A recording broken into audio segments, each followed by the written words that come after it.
Good morning, you deputies of danger, to yet another exciting day of Let's Playing. Today we're going to be picking up on Unheard, last where we left off. I think we already heard all this dialogue. I don't know if we can skip it. Our acoustic detective system does have potential side effects. Yeah, we know. For example, you may start. You've told us all this already. Is there a skip key? No. Alright. Oh, that's right. We looked at the Millennium Falcon last time. The art Millennium Falcon.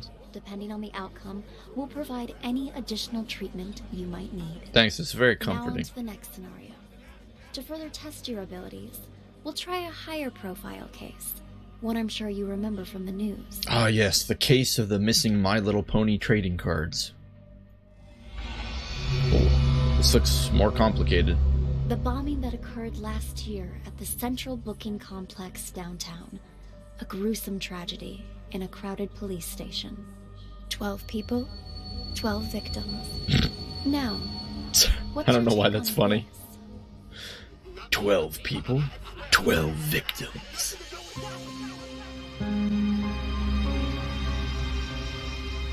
Oh man, looks like I'm gonna need to move my face again. Hang on. Okay. Let's take a look here and see what we can put together.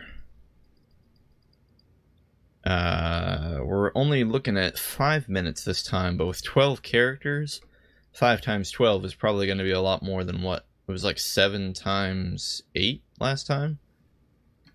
I think there were 8 characters? What's 7 times 8? 56? And then 5 times 12 is something. 70 something. I think. Isn't it just 70?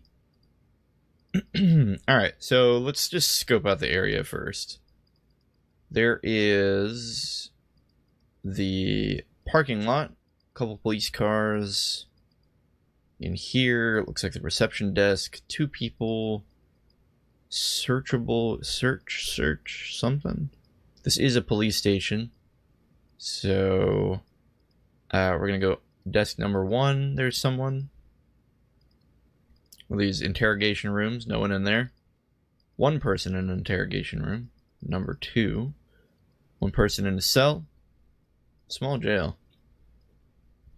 Nobody in this office room. Nobody in the conference room. Nobody in bathroom number 1 or bathroom number 2. We do have female symbol and male symbol.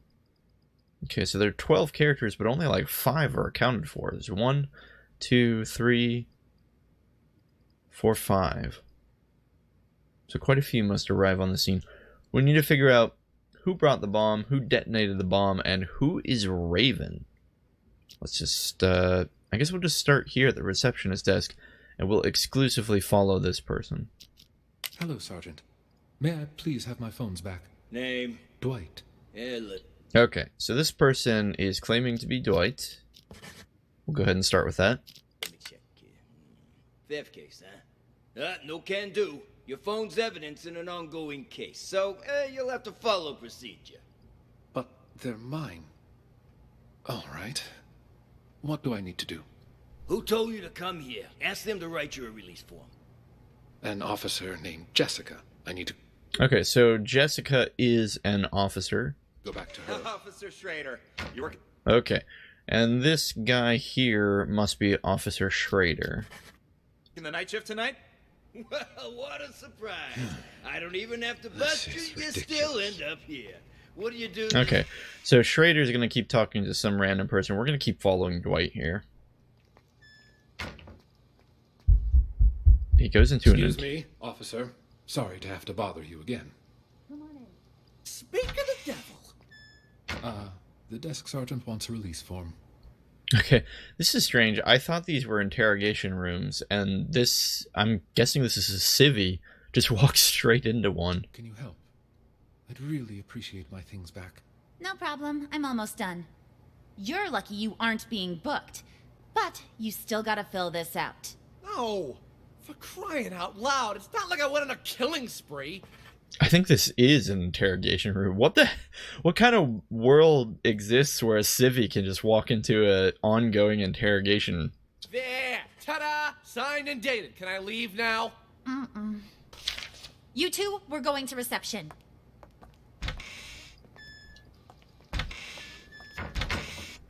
Mickey! Glad to see you. Yeah, office. Okay, so this unnamed person is Mickey? Sir, nice to meet ya. Name's Mickey. Mickey Ocean. I'll take care of the paperwork, Schrader. Give this patient gentleman his phone. Here, now beat it. I lost 2 of these. There should be another one. 2 phones? You think you're Daddy Warbucks? By the way, could you tell me where the bathroom is? Inside, and to your left. Good evening, officer. So sorry for... Alright, so it seems like Dwight is going to go off to the bathroom here.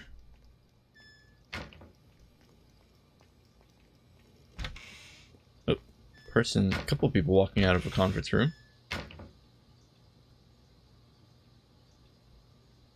Sure, this is unimportant, so we'll fast forward here. Whoop.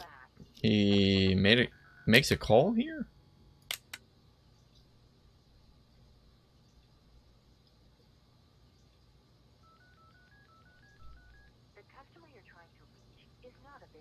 Yeah, okay, so we're gonna mark that down. He made a call. It said the customer you're trying to reach. Okay, we'll just make a comment here. Dwight makes a call from the stall. The customer you're trying to reach is not available. Please call back. This could be a red herring, I don't know. God damn it. Who are you calling at a time like this? Answer the fucking phone.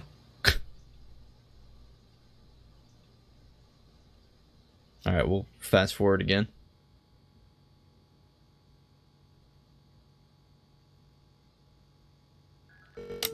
Okay, he makes another call here. Whoops.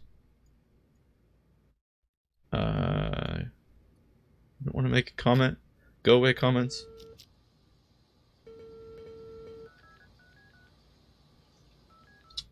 Okay. Dwight makes second call from the stall. I don't know if this is relevant, but at least we have it noted.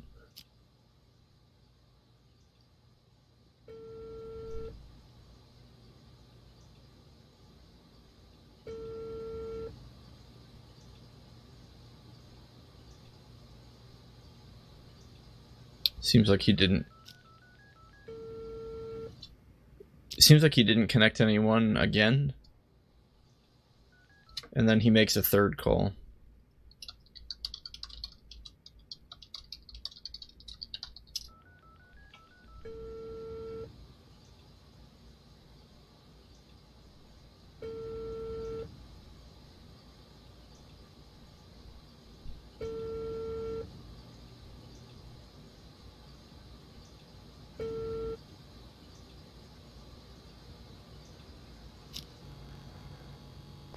Nope. Okay, so he tries to make 3 calls in the bathroom, fails, and then leaves. Why'd they even bother? Shove it already. Just open the gate. Well, let's try to limit our alcohol next time, maybe.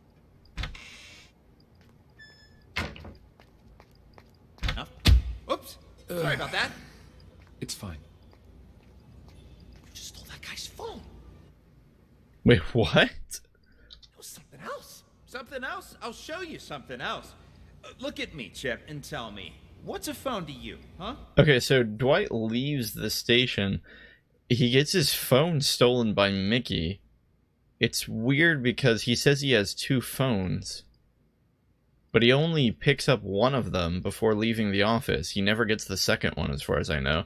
Unless back here, Schrader gives him a second phone, but it wasn't apparent to me that he ever received the second phone. This phone ain't worth squat if you're gonna just sell it. It's the mobile era now. A phone's more than just a phone, it's access. Access to the owner's... Ah, never mind. You're too stupid to understand all that. What did I tell you, huh? So it seems like Mickey's kind of a bad guy. Dwight has left the scene, and I don't know if there's really a good reason for us to...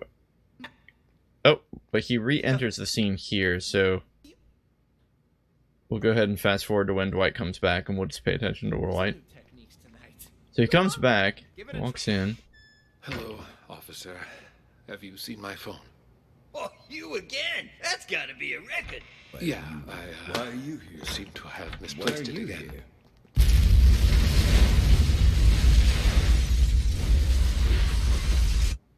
Okay. So it seems that at 5:12 a bomb explodes in this location, and apparently all 12 people on scene die. So Dwight was never able to get his phone back because Mickey stole it. I think that's enough, at least for here. We'll follow Schrader around this time. Hello, Sergeant. May I... So we already know he talks to Dwight here. He spends a lot of the early time at this desk. I didn't realize a bunch of people come in, so it looks like 3 people come in at some point. We should rewind that. Because we stopped listening to this conversation the moment Dwight left. So we'll pick up and listen to it here. I'm a law-abiding citizen, just picking up a pal like a good friend. Well, hey there, Captain Martin. Captain Martin. What are you doing here? Got something to take care of is all. Well, I'll be. Blade and Doug? Okay, so one of these guys is Blade or Doug.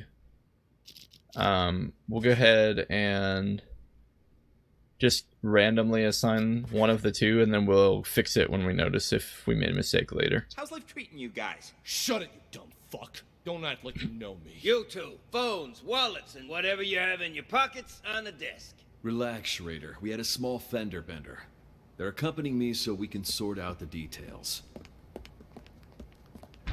Okay, so we don't actually obviously know if either of those, which one is Blade or Doug. Mr. Schrader, you don't think you could ask around and see when Chip's gonna get released for me, do you? Oh, so you own the place now, do you? Find out yourself. Nicky, glad to see you. Okay, so this is the conversation that we were used to. Officer, nice to meet you. Or that we had heard earlier, rather. Okay, Dwight leaves. This is where we pick up from the conversation where we don't know. Friend didn't know any better. Whatever, Mickey the sea monkey, was it? Did you bring money for his fine? That I did. Right here. I need your signature. And try to keep your buddy on a tighter leash. Thanks a mil. I'll see you around. Keep up the great work, rookie. Dr. Cassidy. Docker and Cassidy? Tucker and Cassidy. Alright, again, we might be wrong about which is which, but for now we'll mark these two guys as Tucker and Cassidy. Burning the midnight oil, I see. And, wow, who do we have here? Oh, shut up. Never mind. Who the hell's... Okay, so Dwight makes a call here to Tucker, apparently. Dogs? We'll keep listening to Schrader. Cassidy, take our friend here to the interrogation room. I've got to answer this. On it. You, phone, wallet, everything in your pockets on the desk. Here's my phone. You gotta pat me down, too. Tucker handled that already. Just let him in. You get them back when you leave. Okay, so I'm gonna go back and update the comment here. Never mind. Who the hell's... From Dwight makes a call, we'll change it to... calling me at this time of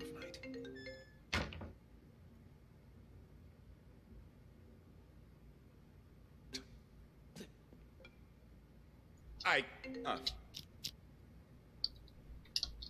Dwight makes call to Tucker from stall. Never mind. Who the hell's calling me at this time of night? Okay, we'll still stick around Schrader here. No, we should talk now. I'll come find you. Wait a minute. Tucker responded to somebody. Hang on. We can't be certain that that was a call from... Gosh darn it. Never mind. We can't be certain Dwight is the one who talked to Tucker because Dwight wasn't able to connect with anyone. So we'll keep doing that. Or we'll re-record the comment as before. Dwight makes call from stall. Who the hell's... But we also are gonna put down that Tucker receives call from someone. calling me at this time of night? Cassidy, Take our friend here to the interrogation room. I've got to answer this. On it. You, phone, wallet, everything in your pockets on the desk. Here's my phone. You gotta pat me down, too. Tucker handled that already. Just let him in. You'll get them back when you leave.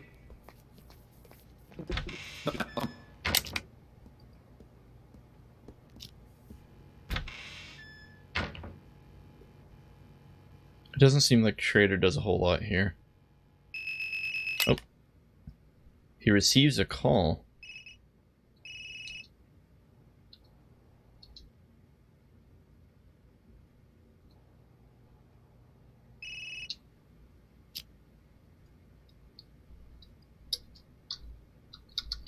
Okay, so Schrader receives a call.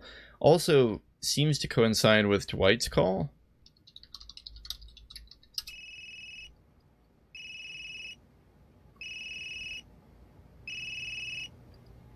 And he doesn't pick up. Wait, oh, wait, no. Schrader didn't receive a call. It was a call from one of the people who left their phone here.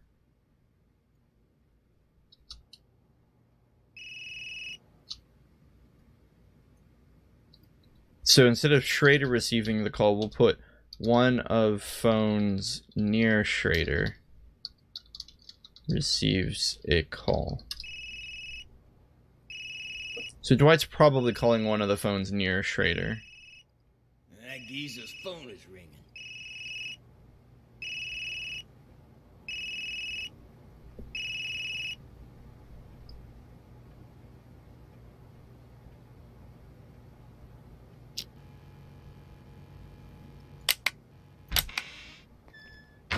Okay, we of course know that Dwight walks out and bumps into Mickey. His phone gets stolen. Schrader still does nothing in this part.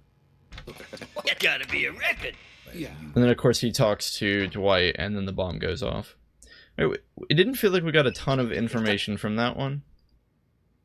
Let's go back to the beginning. We'll follow the person in this interrogation room. It was just a... Are you done? It was just a phone! Guy didn't even want to press charges. But you brought me in anyway just to hit me with some outrageous fine for petty theft. You broke the law. What? Doesn't surprise me that you're a rookie. No one else about an eye at something like this on night patrol. You're wasting everybody's time. I've had just about enough of you. Thankfully, you won't be my problem much longer. Somebody paid your ticket. I'm in no hurry. Though can't say the same for the guy whose phone I pinched. He looked like a real complainer. Okay, so it seems like there's going to be a lot of phone juggling in this case. Come on in. Well, speak of the devil. Okay, so perhaps this person stole Dwight's phone? The desk sergeant wants a release form. Can you help? I'd really appreciate my things back. No problem. I'm almost done. You're lucky you aren't being booked. But you still gotta fill this out. No! For crying out loud, it's not like I went on a killing spree. There! Ta-da! Signed and dated. Can I leave now? You two, we're going to reception.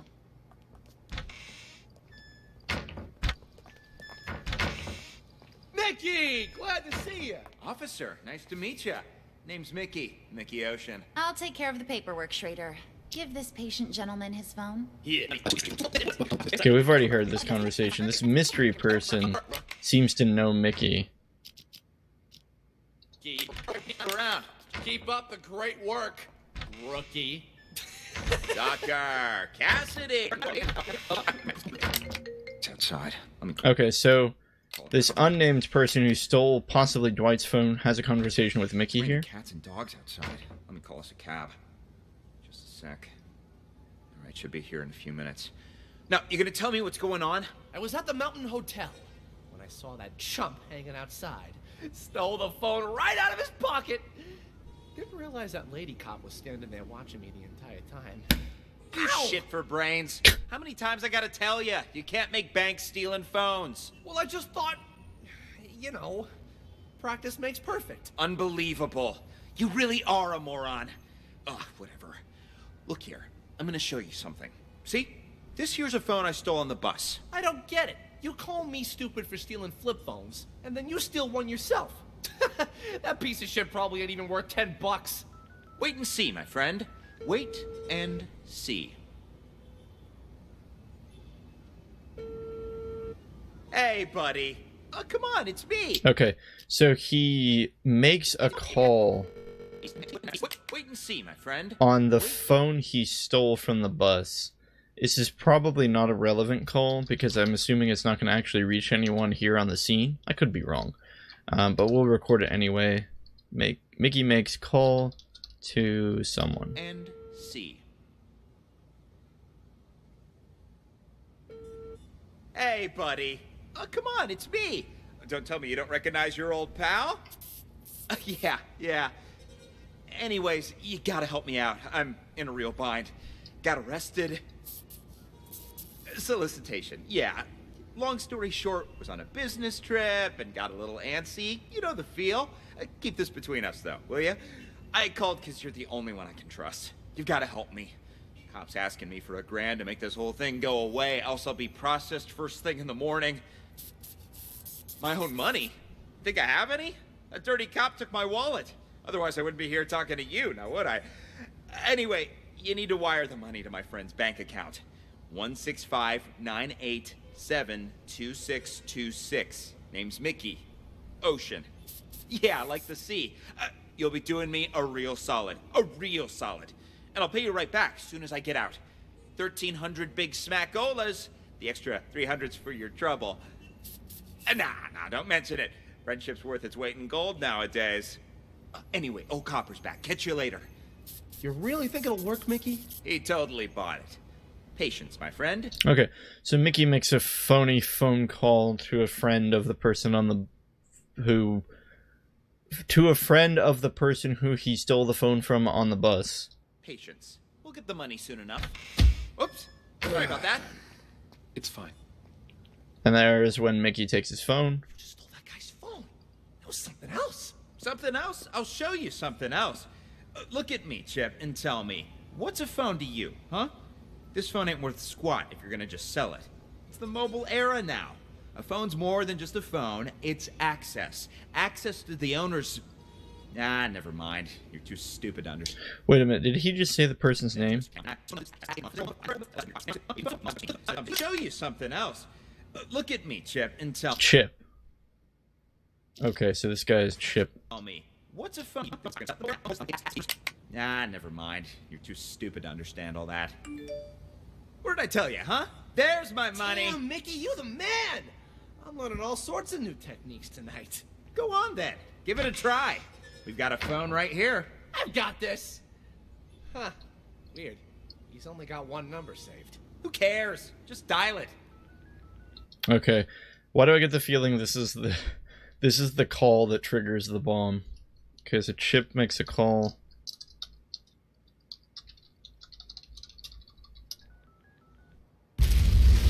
Yeah. So it seems that Chip's call was probably the triggering mechanism to the strange phone that only had one number. Sergeant. It also seemed to be Dwight's phone. I'm assuming that Mickey gave Chip Dwight's phone, and that's why Dwight was so concerned about getting his phone back. May I please have my phone? Alright. So Chip originally stole Dwight's phone? Is that how that works?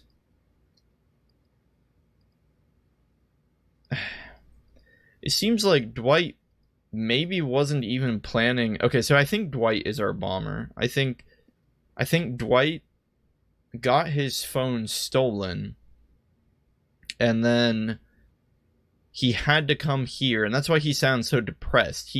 I don't think he meant for this bomb to be used on a police station, but he was taken into custody because Chip stole his phone. The police officer saw it.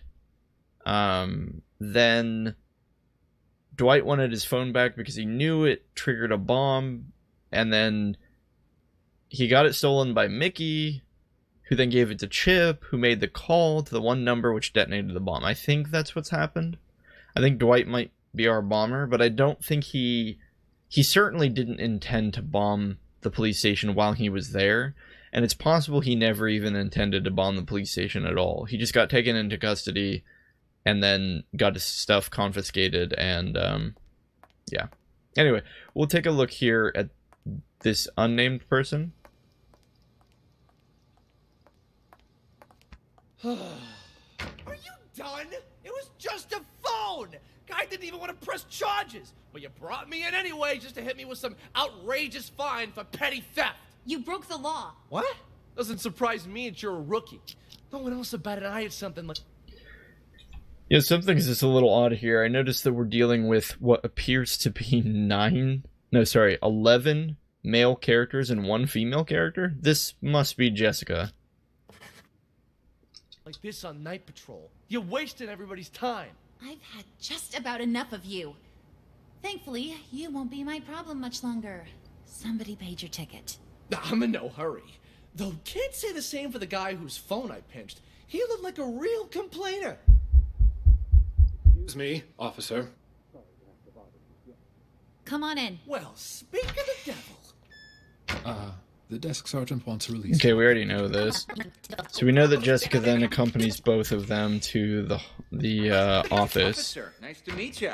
Name's Mickey. Chip Mickey doesn't Ocean. like I'll take care Jessica. of the paperwork, Schrader. Give this patient gentleman his phone. Here, now beat it. I lost 2 of these. There should be another one. Yeah, so this is the weird part. Dwight says he lost 2. 2 phones? You think your daddy Warbucks? By the way, could you... Oh, okay. So we heard 2 sound effects there. We heard the same thumping sound. And I believe that means Dwight did actually get both his phones. I lost 2 of these. There should be an... Oh. I was hoping to hear the sound effect again. Hang on. Mickey Ocean. I'll take care of the paperwork, Schrader. Give this patient gentleman his phone. Here, now beat There. Sound effect 1. it.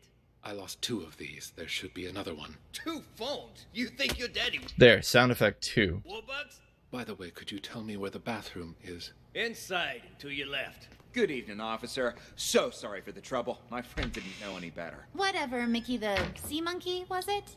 Did you bring money for his fine? That I did. Right here. I need your signature. And try to keep your buddy on a tighter leash. Thanks a mil. I'll see you around. Keep up the great work, rookie. Okay. So Jessica escorts Mickey and Dwight to the desk, allows Dwight to pick up both his phones, and... Sorry, not Mickey. Escorts Chip and Dwight to the desk, and then Mickey pays Chip's fine. She then goes back to her computer, where someone named Martin talks to her. Jess, there's a man in the conference room. Go in there and stall him for as long as you can. Conference room? Why? What did he do? Car accident. Fake car accident. Only it didn't seem so fake to him. And I need you to keep it that way. Do whatever you need to do, just don't let him leave. Roger that. Word on the street is, Raven's in town. So everyone stay vigilant. Raven? I don't have all the info, but I'll fill you in once I have more. Okay, so Jessica, Cassidy, and Martin are talking about a Raven, and Jessica's supposed to go in and stall someone out in the conference room. What's your name? Hey, babe, you new? Jess, I'll take it from here. But Captain Martin told me... Like I said, I'll take it from here. Understood. Okay, so Jessica's getting jerked around a little bit, being told by one person to go somewhere and then another person to go somewhere else. Was Tucker one of the original people who had the conversation by Jessica's desk? No, he wasn't. Who is Tucker? Hold on.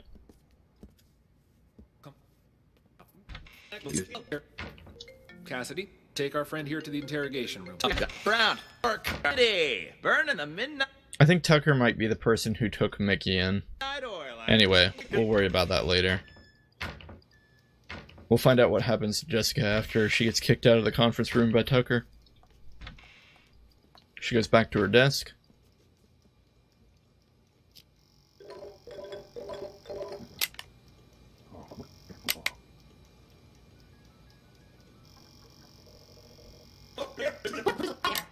Okay, so it looks like Jessica...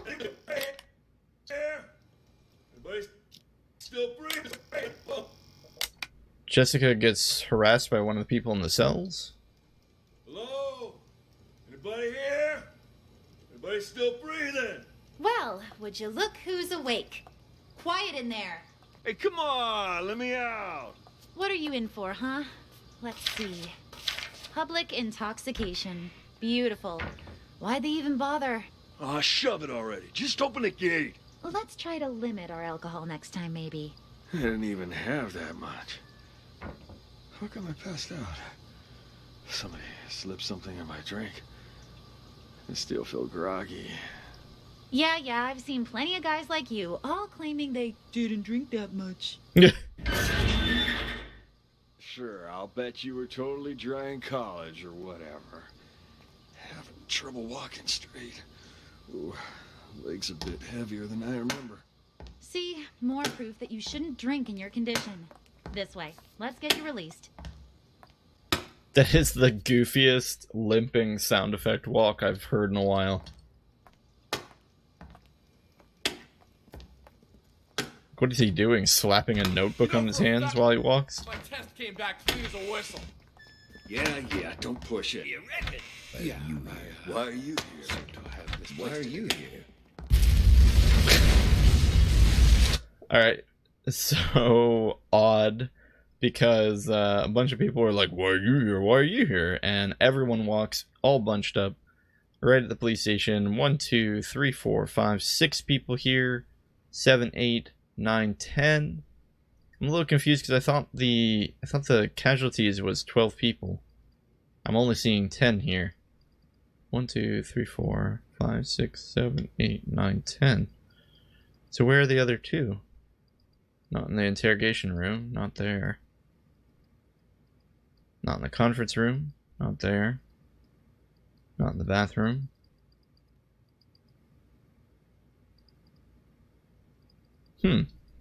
I thought the lady at the beginning told us there were 12 casualties, but I'm only seeing 10 people. Must be part of the mystery we haven't solved yet. Alright. So we followed Jessica, we got her side of the story. Who else do we have? It looks like we can follow whoever this drunk guy is.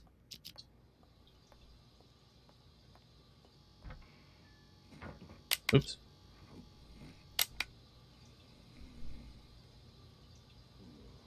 Because he's just snoring.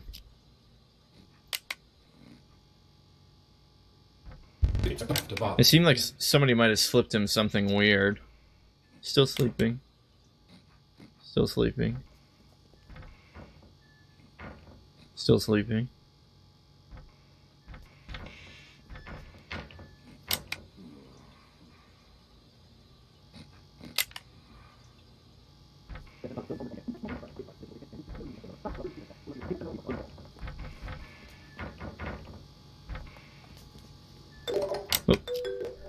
He receives a call. Might have been the call from Dwight.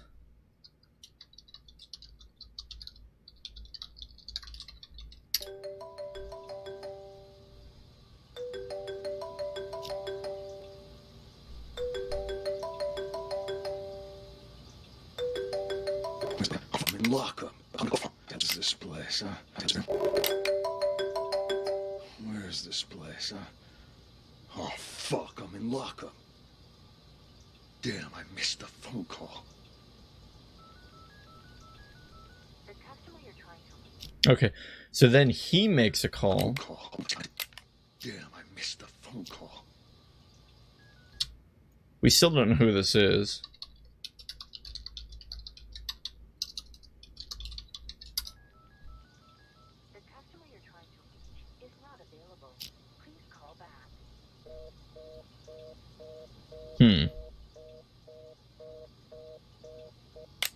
Oh, yeah. Hey, anybody here? This is when he Anybody shouts. still breathing? Well, would you look? Come on, let me out. What are you in for, huh? Let's see. Public intoxication. Beautiful. Why'd they even bother? Oh, shove it already. Just open the gate. Let's try to limit our alcohol next time, maybe. I didn't even have that much. Okay, we've already heard this conversation, and this guy doesn't drop his name, neither does Jessica, as far as I remember. How come I passed out? Somebody slipped something in my drink. I still feel groggy. Yeah, I've seen plenty of guys like you, all claiming they didn't drink that much. I love that delivery. Didn't drink that much.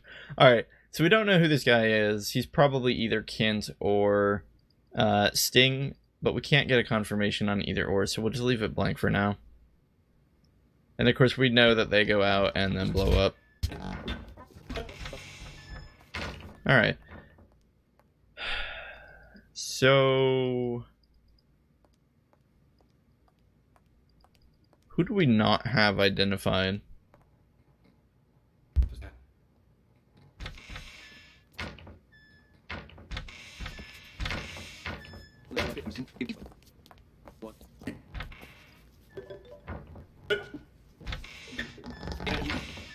Strange, there's no one who passes through this room that isn't identified.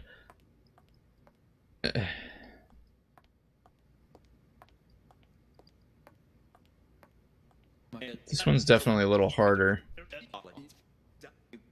Okay, let's follow Doug and or Blade.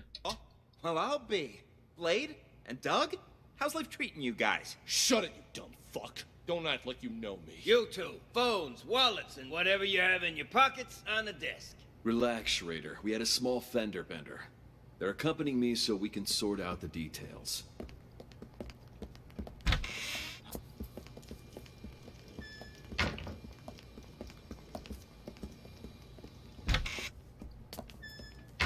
It was just a car accident, Captain. Did that really require bringing us all the way in like this? I got somewhere I need to be. Yeah, are you picking on Doug? Okay, so I got the names mixed up. This guy's actually Doug. And this guy's Blade. Quiet, both of you! I'm doing this by the book. And now that we're back at the station, I'm gonna make you take another breathalyzer. We blew at the scene and it came back negative. What more do you want? You gonna let us go or not? Congratulations, loudmouth. You're up first. Follow me. You, stay right here. Okay, we'll follow Blade. Seems like there was some kind of car accident, possibly involving alcohol.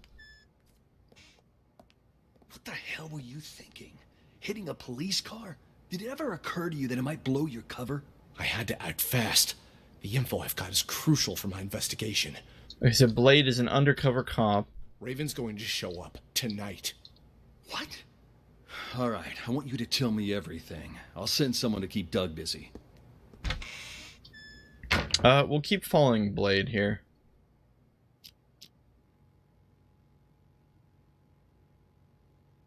I've sent someone in to... Alright, I've sent someone in to stall Doug.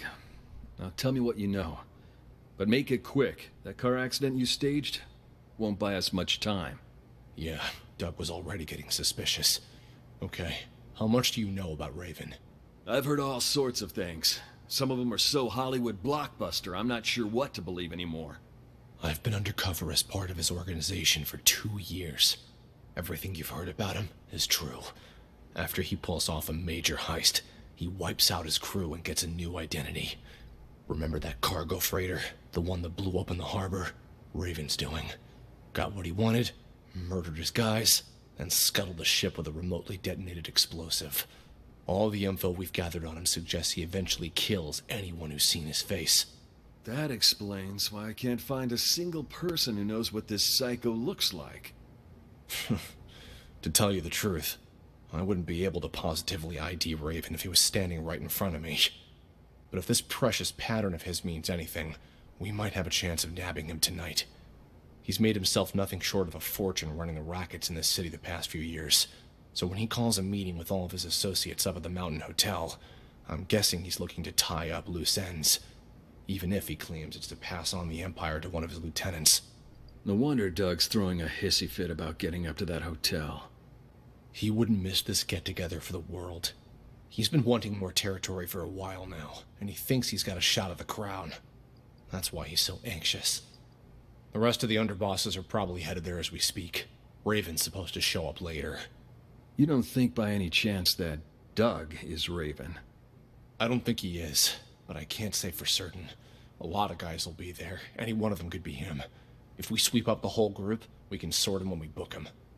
I guess we'll see. Okay, you head up there with Doug. I'll put together a squad to back you up. Got it. Now let's make this real. Fucking cops! You ain't got shit on me. DUI? You know for a fact my test came back clean as a whistle. Yeah, don't push it. Drunk or not, you still hit a government vehicle. Why are you here? Okay. So, a bunch of people, not a bunch of people, sorry. Martin and Blade sell this thing where they're actually, you know, like Blade is an actual criminal, Martin is a police officer looking to book him and such. Blade is an undercover cop. We get the story about Raven. Let's follow, we followed Blade. Let's follow Doug now. So, of course, they both go into the conference room where they get this phony thing about the hit and run. Stay right here.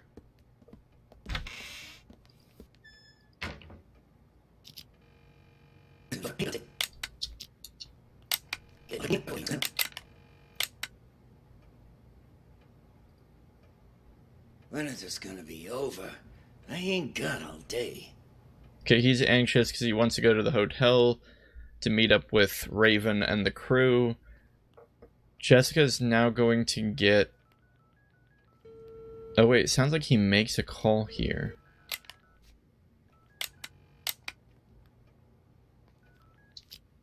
Okay, Doug makes call.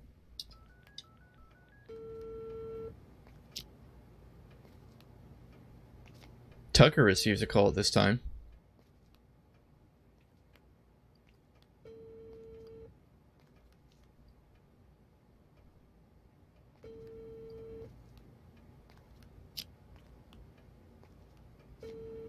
Tucker, it's me.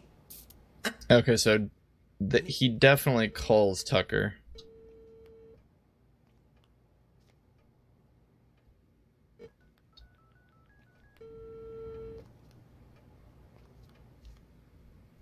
We're going to go ahead and clear these out and record that Doug makes a call to Tucker.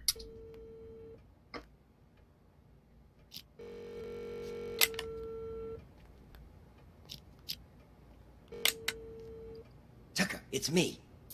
I'm at your place. Where are you? Let's talk later. See you at the meeting. Okay, so it seems like Tucker might be a corrupt cop.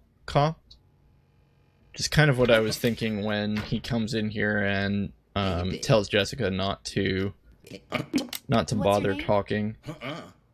Hey, babe, you knew? Jess, I'll take it from here. But Captain Martin told me... Like I said, I'll take it from here. Understood. Let's talk in my office.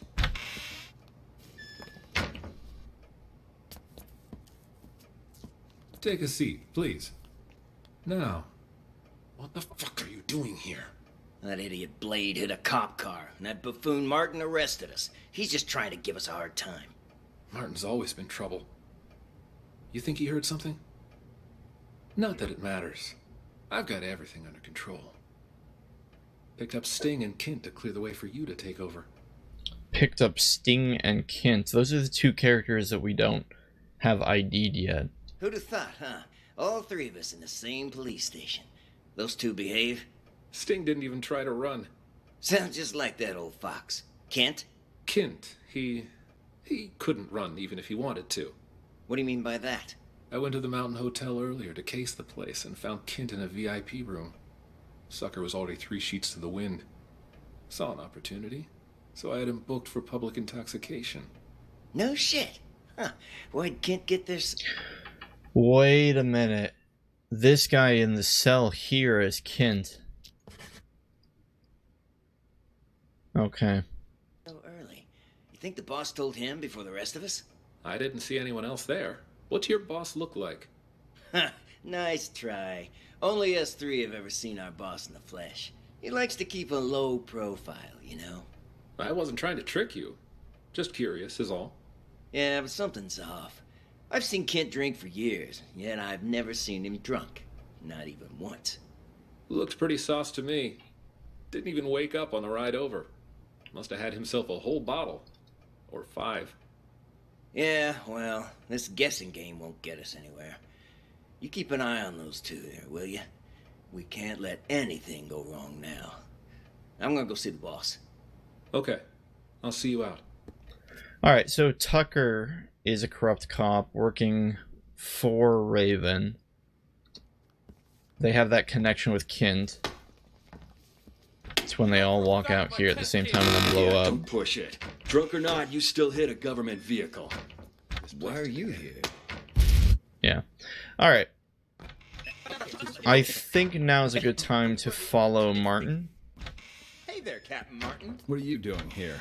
And Doug? How's life treating you guys? Shut it, you dumb fuck. Don't act like you know me. You two, phones, wallet. We can sort out the details.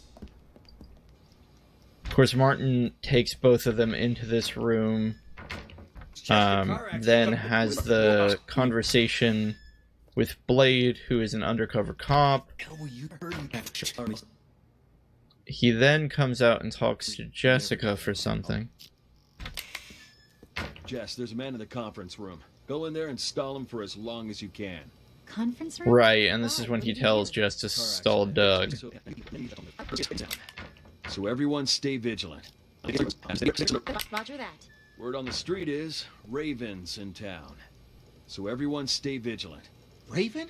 I don't have all the info, but I'll fill you in once I have more. Okay, so then Martin comes back and I've sent someone in to stall Doug. talks with Blade. Tell me what you know. It won't buy us much time. In fact, we don't really have anything new to see from Martin because we were here for this whole conversation. So yeah, Martin didn't really, we didn't learn any new info by following Martin. We should probably follow Tucker. Hello, Sergeant.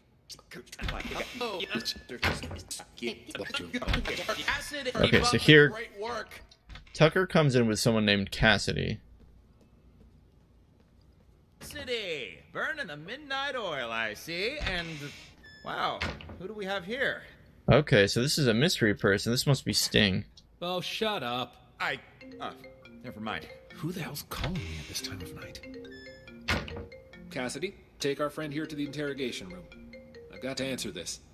On it. You, phone, wallet, everything. Okay, Cassidy must be a rookie cop. Here's my phone. You gotta pat me down too.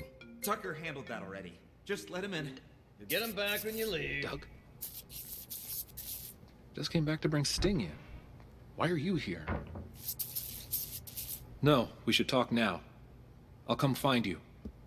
Okay, of course, Tucker is our corrupt cop.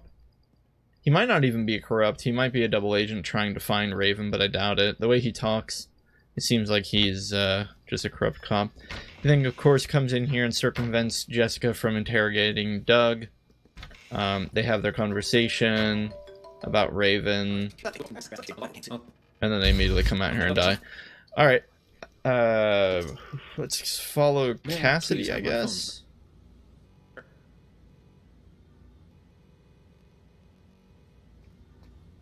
Sting just kind of walks in here.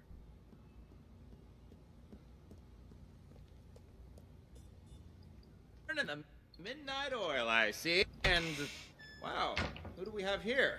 Oh, shut up. Never mind. Who the hell's calling me at this time of night?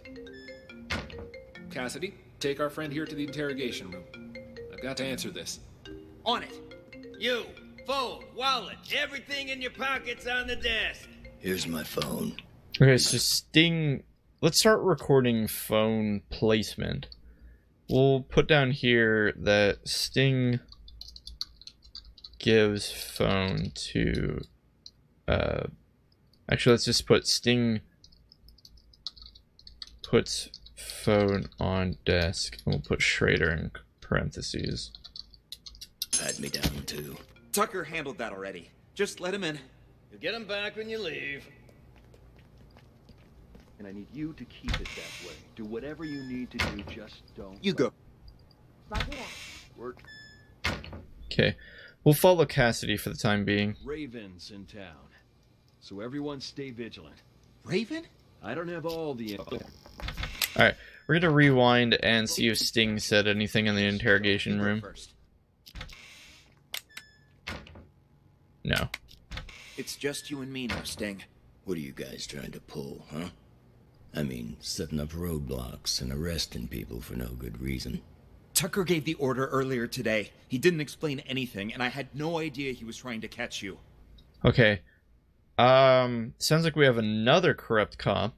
So Tucker is the confirmed corrupt cop who circumvents Jessica from talking with Doug and then talks with Doug in his office about heists and stuff. What's this Tucker up to? Now that you mention it, Tucker has been acting strange lately. Before he brought you in, he was up at the Mountain Hotel. Picked up a drunk. Guy's still lying and holding. Mountain Hotel? What are the odds? What's that drunk look like? Like any other dirty drunk. Had himself a good limp, though. His leg, was it prosthetic? And did he have a scar on his right eye? And how do you know all that? You know the guy? Interesting. Doug's behind this, no question. Doug? Why's that? Earlier today, our boss informed us he was going to choose his successor. Only me, Doug, and Kent have a shot, really. Now Doug asked Tucker to lock me and Kent up. Ugh, this is getting really confusing. Okay. So Doug, Sting, and Kent are the only three people who've seen Raven's face. Cassidy is who the heck knows at this point. I thought he was a good cop, but I guess he's also working with Raven's agents? And Sting knows Kent. It's so obvious. He wants to make sure he's the only candidate. Damn, you're telling me that drunk was an underboss? He took a bullet for the boss. That's how he lost his leg. That prosthetic leg of his was a gift from our boss, too. Got anything else for me? I gotta get to that hotel. Actually, there is something else. I just heard from Martin that it's highly likely Raven's about to resurface. Raven? Get out of here. If Martin said so, there's gotta be some truth behind it. You've heard of Raven, too? Only rumors. Word on the street is Raven kills anyone who gets a look at his face. Once he's made enough money, he runs off and gets himself a new identity. No one even knows what he looks like. Holy shit! That's cold, man! Don't tell me you're Raven. If I was him, you'd be the first to go. Just cut this bullshit and get me out of here. Come on. But what am I gonna tell Tucker?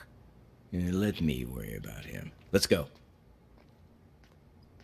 My test came back clean as a whistle. Yeah, don't push it. Drunk or not, you still hit a government figure. Okay. This is, certainly entangled. Is there anyone we haven't followed? What's that?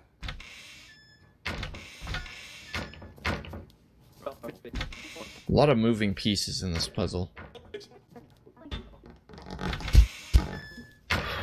No, I think that's everything.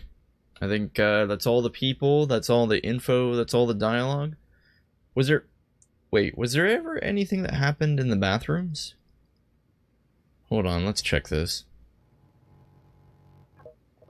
Dwight comes into the restroom and calls somebody. We were already aware of that one. Because there are no female characters, I doubt anyone comes into the women's restroom. It's literally an empty room.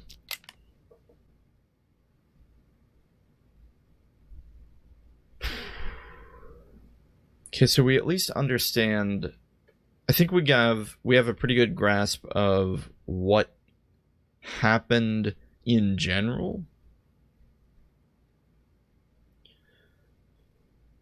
I do not feel any closer to answering these questions. Who brought the bomb, who detonated the bomb, and who is Raven?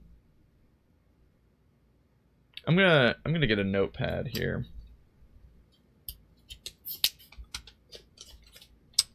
Let me get a pen. Let's start crossing people off the list. We've got 3 boxes. Box for brought bomb, detonated bomb,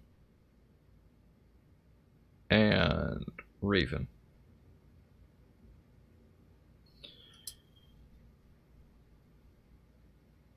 You know what? This is the future. Let's not do this with pen and paper. Let's do this in Excel. Yeah, I know. You can see my desktop. Alright. Let's take a look here. We've got our characters. Let me get a screenshot really quick so we can type them up.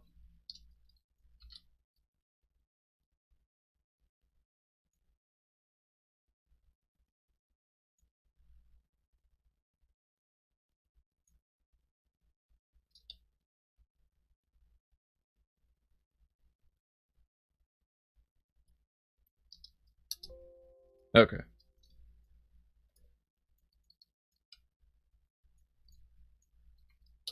We've got our name. We need to know who brought.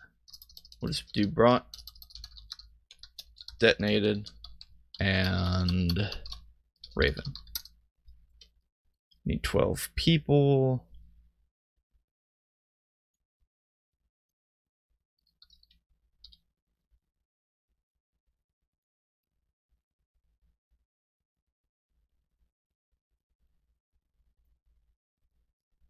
Alright. We have Dwight, Jessica, Chip, Martin, Doug, Cassidy, Kent, Schrader, Mickey, Blade, Tucker, and Sting.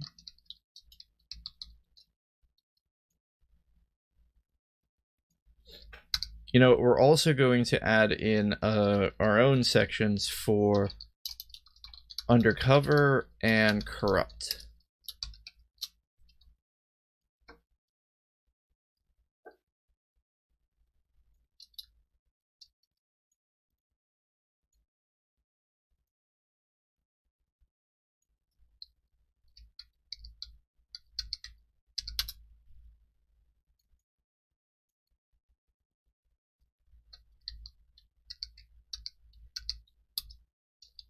I don't know why I abbreviated that.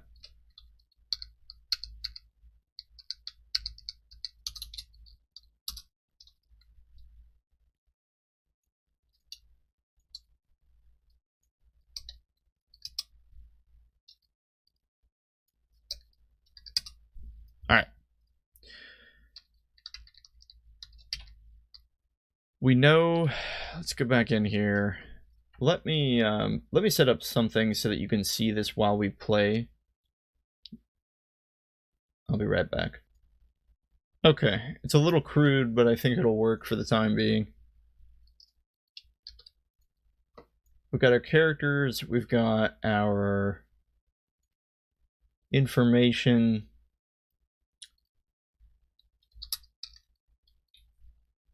And I think we're ready to go.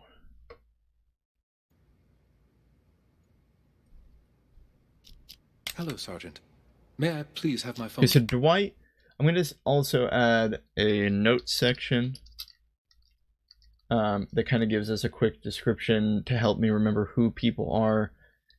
This is the sad sounding guy, lost 2 phones.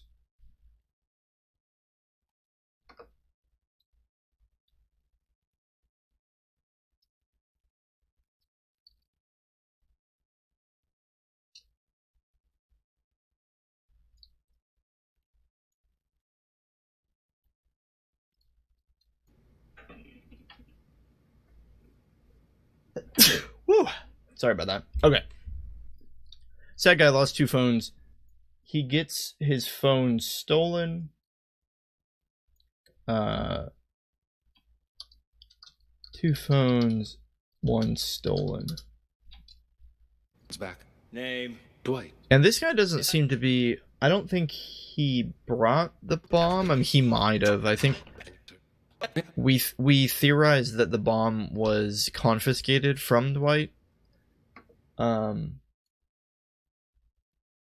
definitely don't think Schrader is corrupted.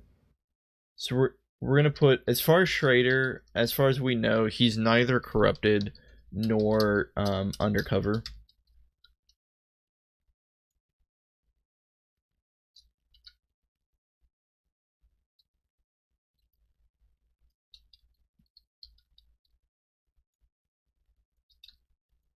Okay.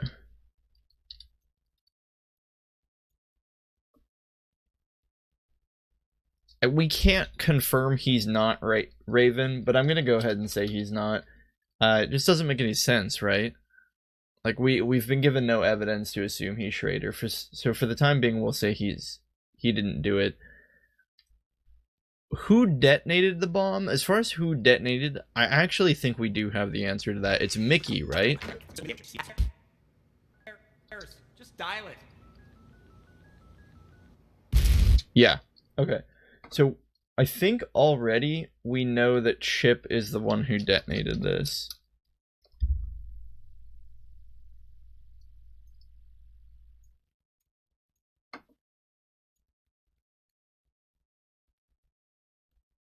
Gotta get the perfect color of green. There we go. Which means that we can go ahead and cross anyone off as being the ones who detonated.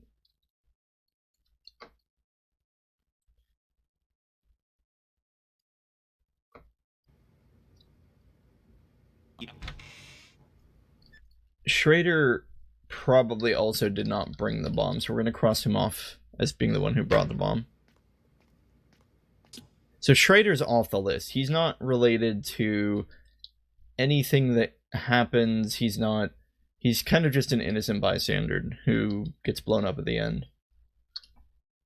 We'll put him at the receptionist desk.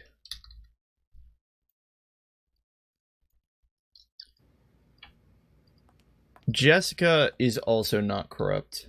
We were given no reason to think she was corrupt. We also have no reason to think that she was undercover.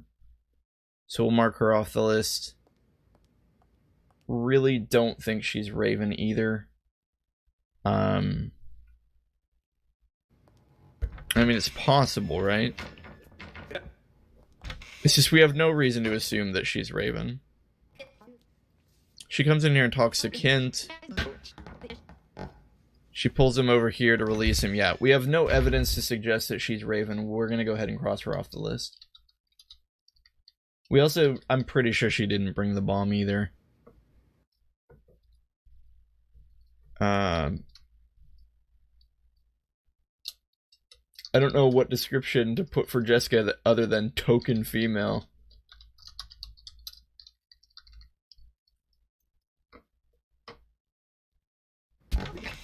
Okay, so let's follow Dwight and see if we can mark some of these things off the list for him. He's not a cop, so he can't be undercover or corrupt. He's just a civvy, or at least supposedly just a civvy. May I please have my phone?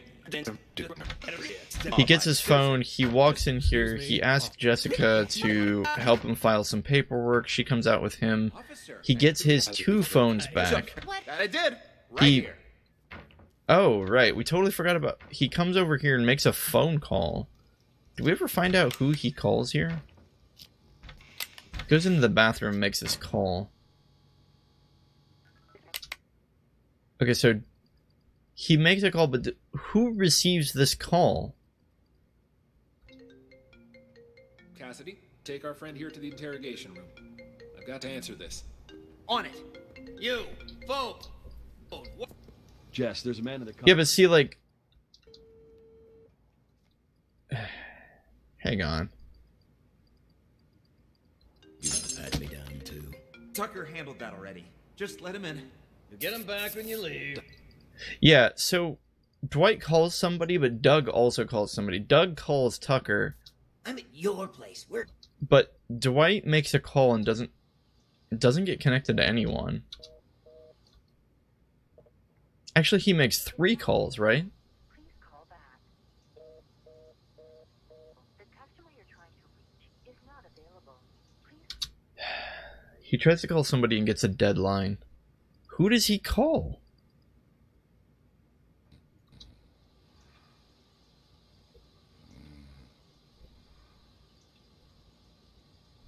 It's not Kent.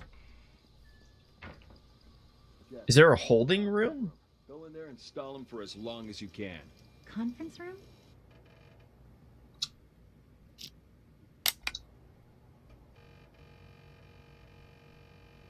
There's no phone call in here. I don't know who he calls here.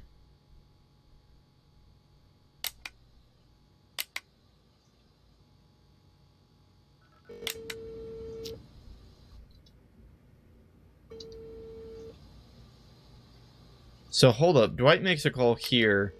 We have question mark, receiving a call from question mark. In a real bind. Got arrested. Wait, who's receiving a call here? He wiped. Oh, Kent!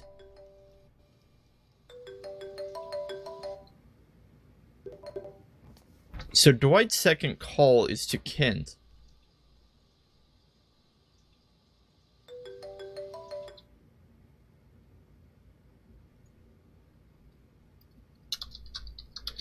Dwight makes second call to Kent. Kent doesn't pick up though, because he's asleep. The phone wakes him up though. Where is this place, huh? Oh, fuck, I'm in luck. Okay. Dwight makes a third call. One of the phones near Schrader.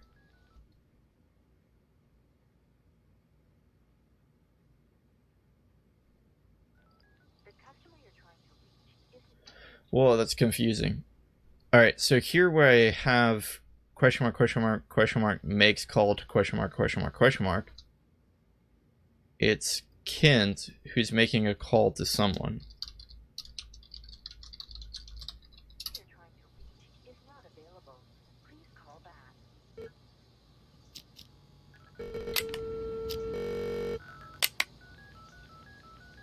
Oh, I'm so sorry.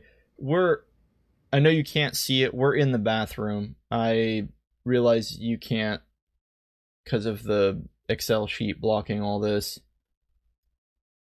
We've been in the bathroom listening to Dwight.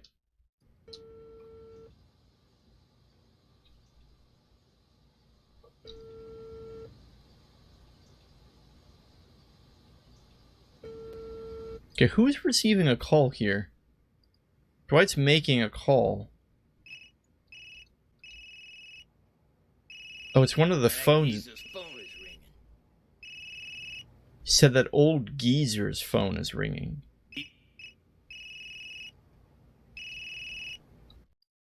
Okay.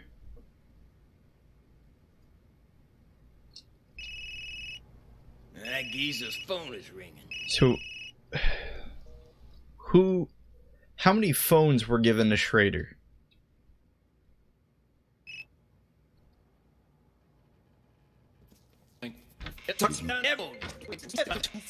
Mr. Schrader, you don't think you could ask around and see when Chip's gonna get released for me, do you?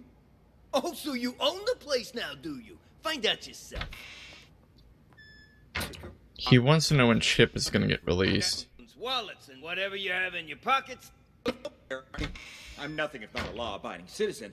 Just picking up a pal like a good friend. Oh, hey there, Captain Martin. What are you doing here? Got something to take care of is all. Well, I'll be. Blade and Doug? How's life treating you guys? Shut it, you dumb fuck. Don't act like you know me. You two, phones, wallets, and whatever you have in your pockets on the desk. Relax, Schrader. We had a small fender bender. They're accompanying me so we can sort out the details. Okay, so Blade and Doug's phones are not at Schrader's desk.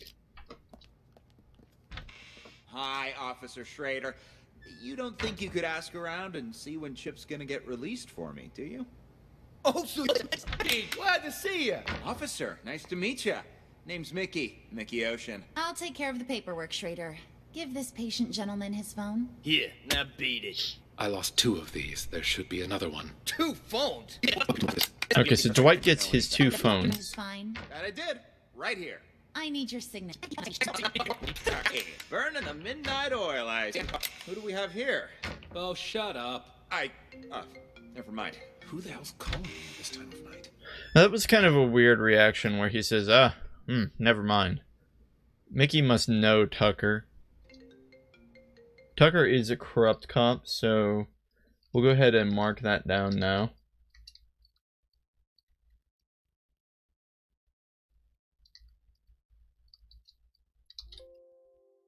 Wait, why didn't that work? There we go. So he's not undercover.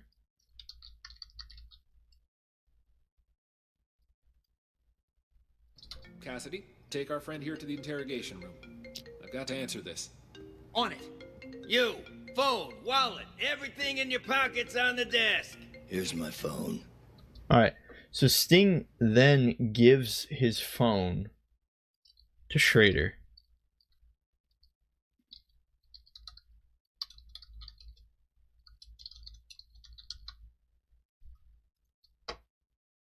You could have had me down too. Tucker handled that already. Just let him in. Now see, at this point, Schrader shouldn't have any other phone, right?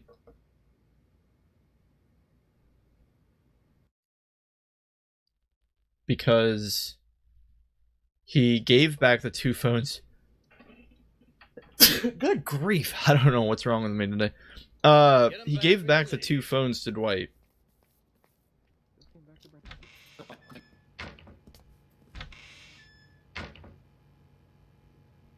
Mickey makes a call to who the heck knows.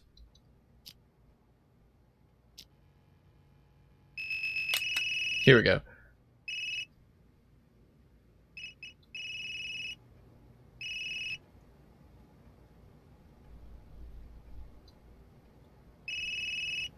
So Dwight makes a 3rd call from the stall. I think we can say that Dwight calls Sting here.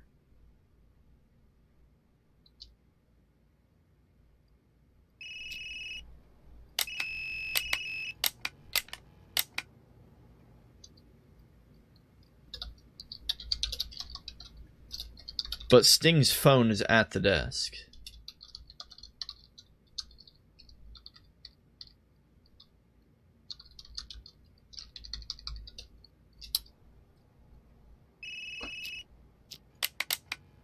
That geezer's phone is ringing.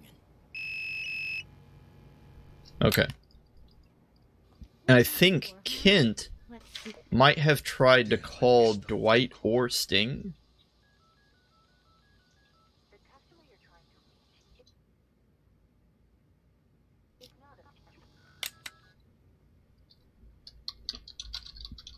And that's why he gets a busy signal. Kent calls Dwight or Sting. Oh, wait a minute. No, he wouldn't get a busy signal if he tried to call... Would he? How does that work? If 2 people try to call the same person, do you still get a busy signal? I don't know. For now, we'll just put Dwight or Sting.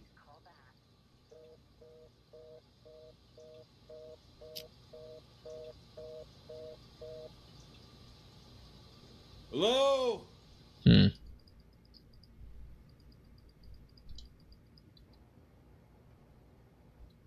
Anyway, we were trying to eliminate all the things Schrader? No.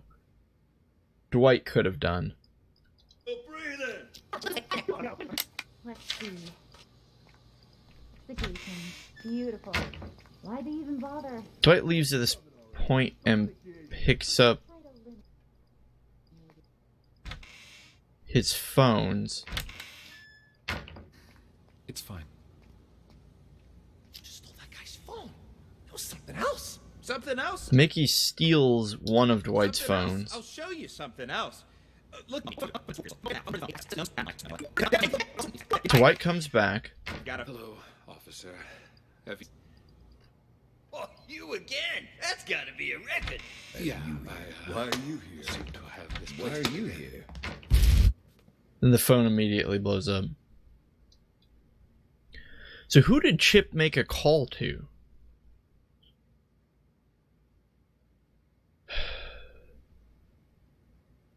One of the people with...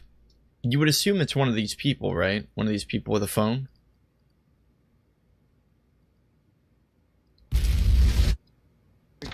That's gotta be a record. Yeah, Why are you here? Sting and Tucker recognize each other because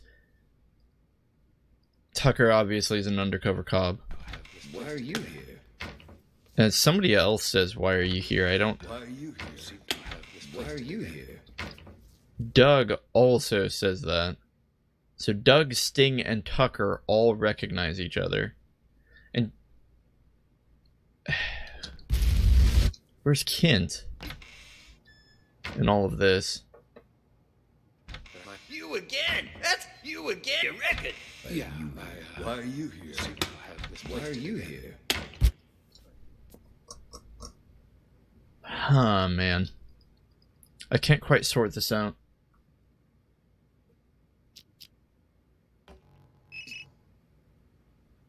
Let's start knocking other people off the list. Let's follow Mickey. Officer Schrader. Don't even get you. What? I'm sick. What are you?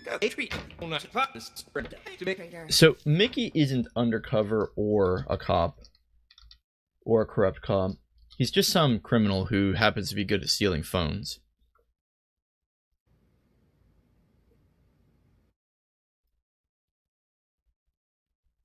Actually, I realize these bottom cells aren't ever used, so we're free to free to move our little chart down there.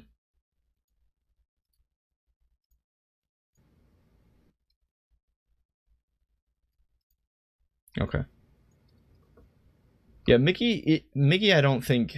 He's probably not Raven, but we won't cross him off. He's definitely not undercover or a cop, and I don't think he brought the bomb. But he steals Dwight's phone. Or at least one of Dwight's phones. Chip also is just some guy who gets brought in Hello, Sergeant. for... What did he do? He stole a phone. Right. Are you done? Steals a phone on the bus. It was just a phone. Guy didn't even. And so he didn't steal just a phone. He stole Dwight's phone.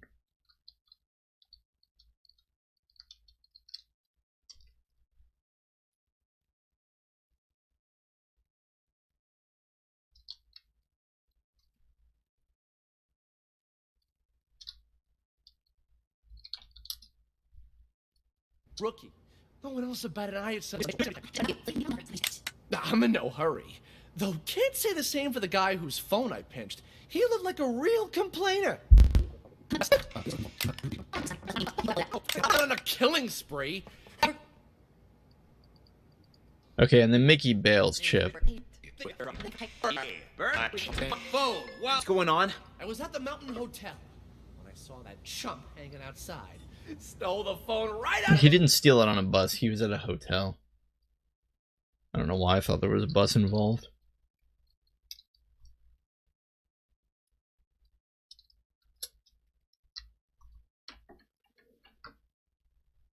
Alright, I think it's pretty safe to say Chip isn't undercover or corrupt. He's probably also not Raven, and I don't think he brought the bomb. I think Chip is more or less off our charts, except for he's probably the one who detonated the phone, or the bomb, when Mickey stole Dwight's phone and gave it to him here at the very end. Learning all sorts of new techniques tonight.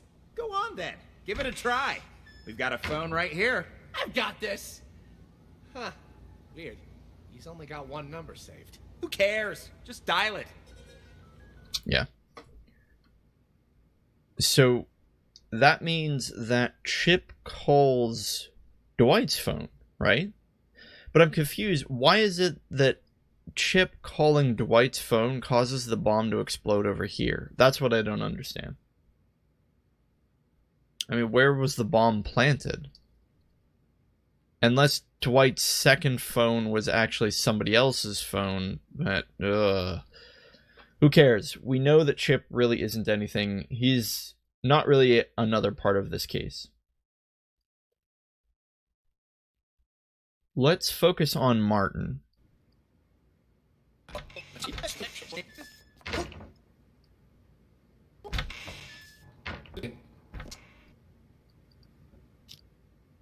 Way in like this? I got somewhere I need to...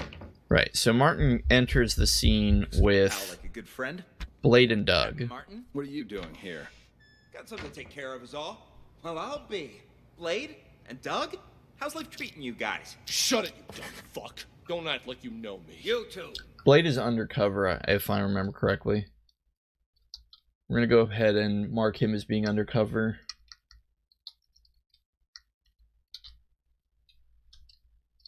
Phones, wallets, and whatever you have in your pockets.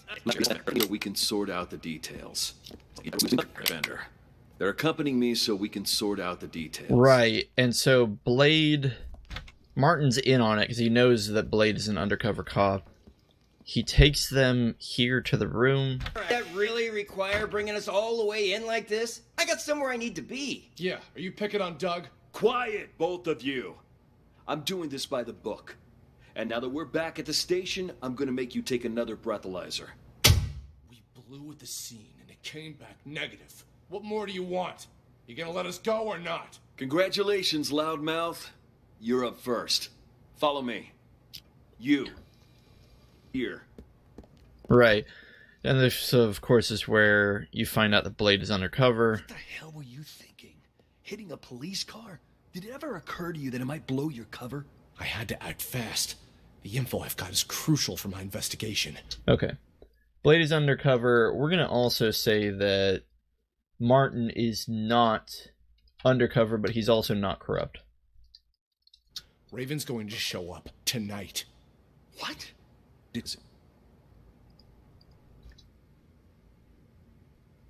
And I think that means that Blade probably... Neither Blade nor Martin are Raven.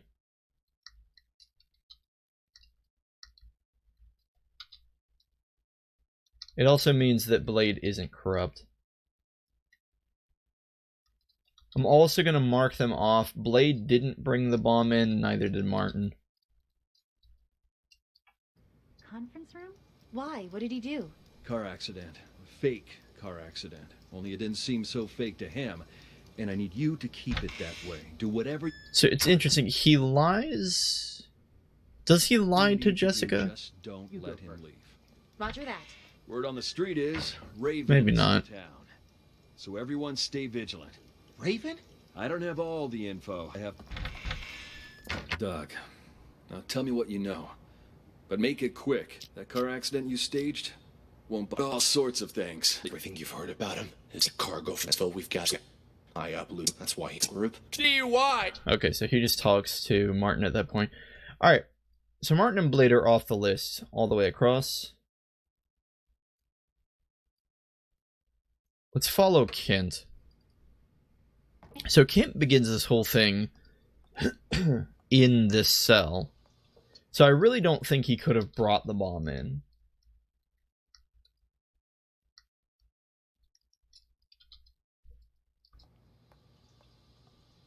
He stays asleep for the majority of the time.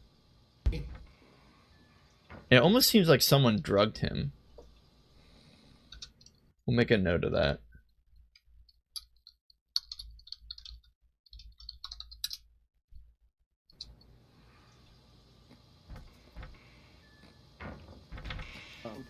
He doesn't wake until his phone goes off.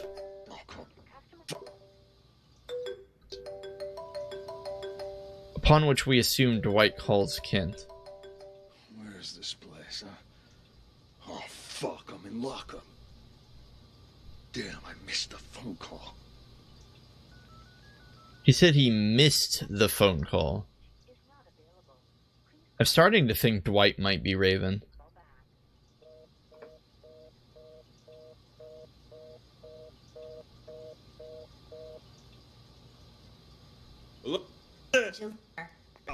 What are you in for, huh? Wait. You don't think... Okay, this is gonna sound crazy. You don't think somebody performed an operation on Dwight and implanted the... Or, sorry, not Dwight, Kent, and implanted the bomb inside him?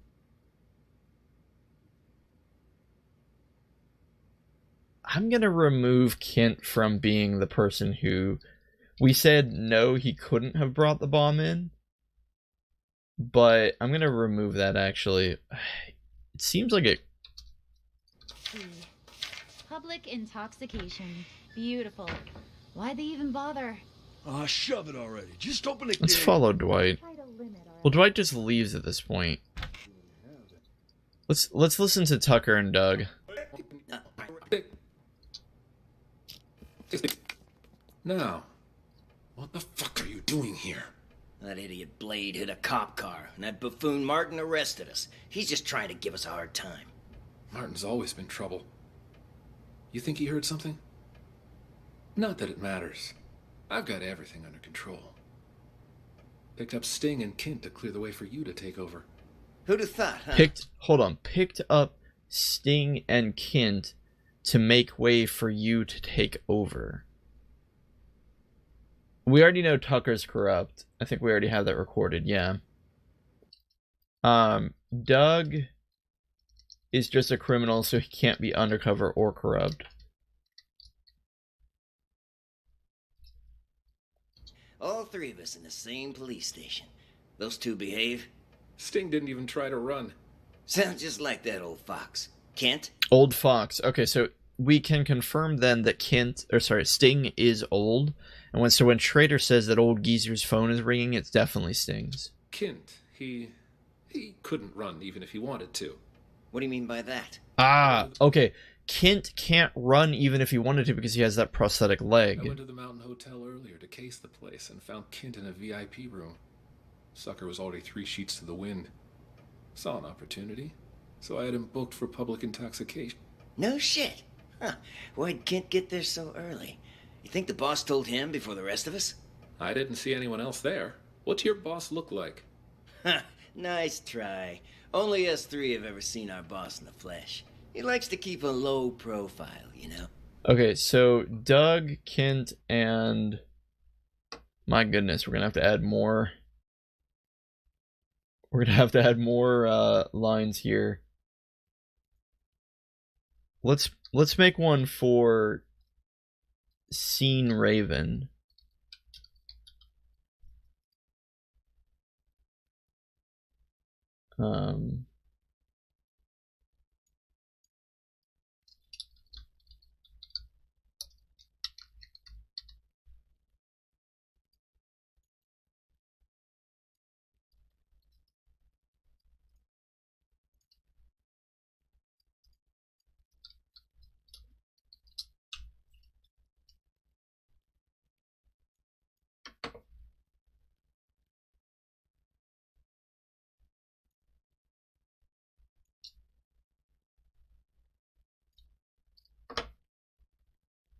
Okay, so real quick, we're going to say that Jessica hasn't seen Raven. Neither is Martin. Chip and Mickey are just crooks, so they wouldn't have seen Raven. Okay, so who saw Raven here? Like. Nice try. Only us three have ever... Us three. So Doug has seen Raven. I'm assuming Kent has seen Raven, just based on the way they're talking. Who else did Tucker mess with here? Take a seat, please. Now, what the fuck are you doing here? That idiot Blade hit a cop car, and that buffoon Martin arrested us. He's just trying to give us a hard time. Martin's always been trouble. You think he heard something? Not that it matters. I've got everything under control. Picked up Sting and Kint to clear the way for you to Sting. Who'd have thought, huh? All three of us in the same police. Sting. Okay, I think Sting is the other person who's seen Raven.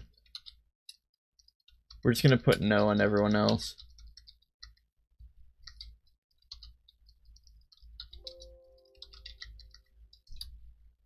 Station.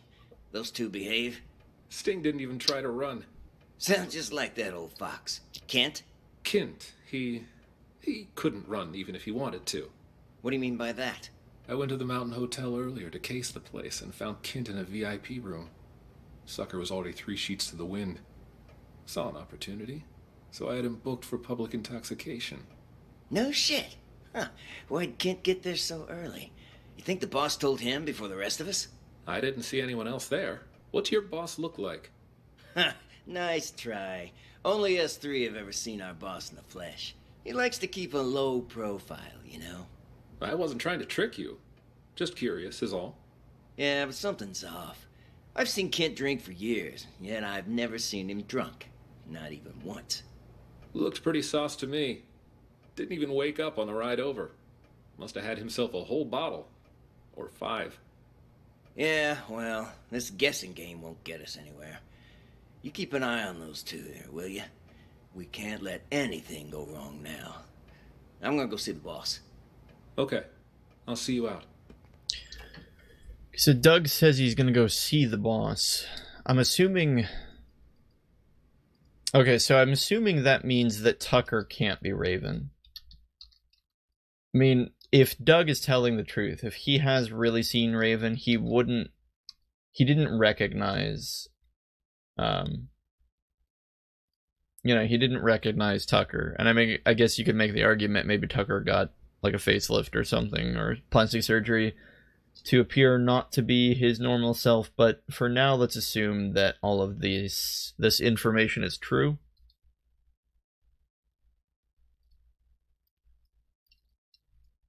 Three people have seen Raven. Are those all the people who at the very end say, hey, what are you doing here? Yeah, don't push it.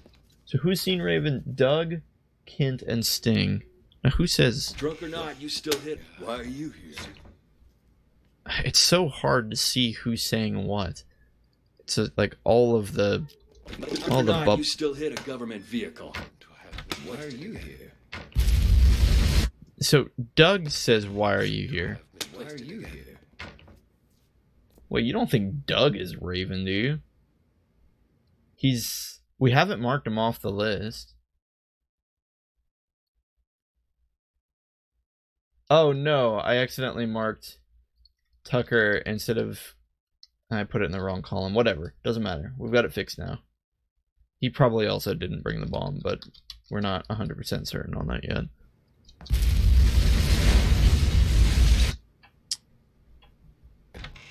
So how does Doug fit into all this? Doug gets brought in. He's with Blade. Blade is the undercover cop. What does Doug do here when he's alone? Do we ever follow him? What? Not all day. When is this gonna be over? I ain't got all day. He calls Tucker.